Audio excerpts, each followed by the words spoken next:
thing, I was a firefighter, worked in the inner city, and a ton of fires in the course of my career. The fellows here have had their share of fires as well. It's very quickly something can go sour in a fire situation when you get a flashover or a backdraft or something like that. That's where the fire sprinklers takes that away. Fire sprinklers residential is designed to give you 10 minutes to get out so that you can get out of the building. It's not designed to save the building. The whole premise of it is to save some lives. Okay, both alarms are off at 10 seconds. In 10 seconds. Now the fire is going to build up. We started this fire with paper in the back of the couches. And temperatures are slowly rising. Fire doubles in size every 19 seconds. Now the temperature's going to reach the ceiling.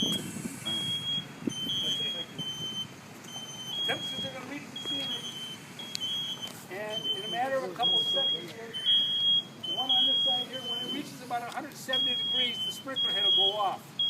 At 170 degrees, you can still survive in there, but it's going to be very hot, and you could get second and third degree burns.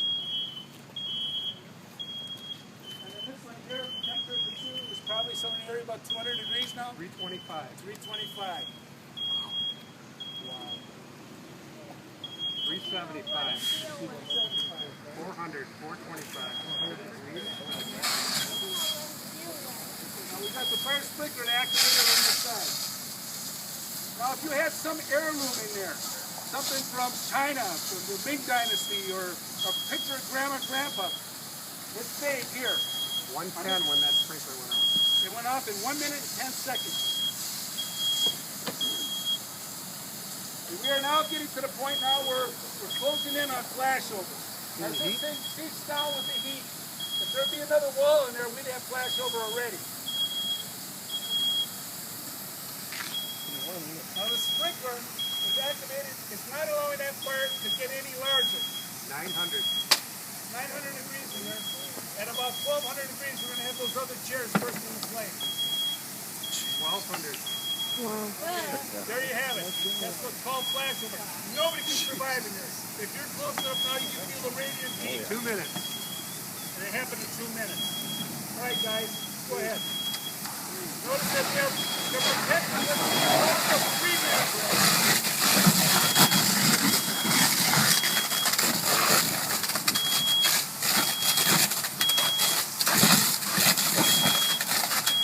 Your fire service in this town are trained to the nth degree to ensure that they know how to do this, not extend themselves to the point that they can get themselves hurt.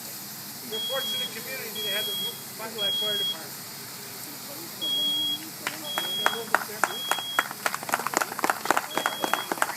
Okay, guys, can advance the move. Can advance now or put out with this. Now they're going to do what's called overhaul, which is the end of the fire.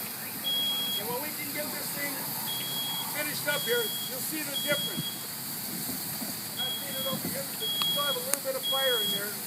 And it's just because it's back where the sprinkler can't get ahead of it. It's putting out water on top of the furniture so that it's not extending.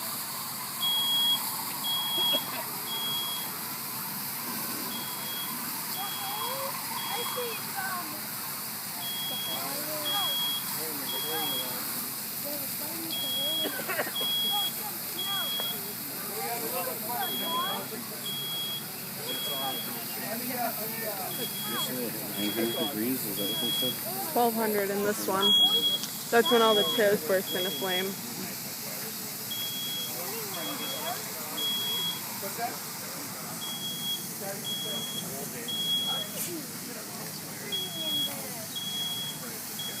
Now let's put this in one more perspective, please.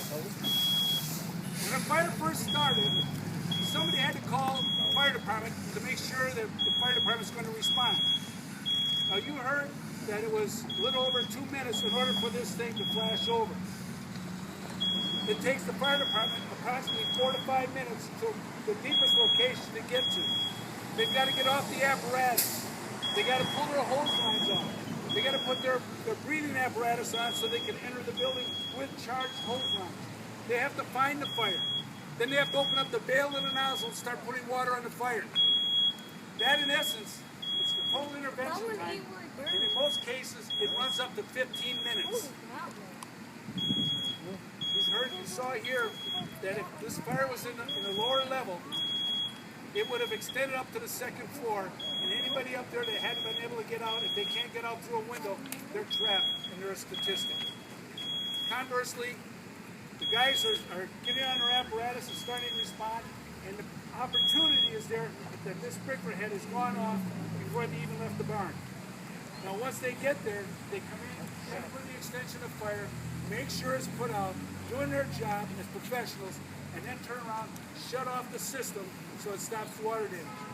Water damage, if you've been watching the news this last week at the Harbor House in Appleton, it told you that, hey, the fire sprinklers did all this damage. Look what could have happened from that child playing with a lighter in the closet, and what could have happened to that building. What could have happened to those 65 residents that were in there.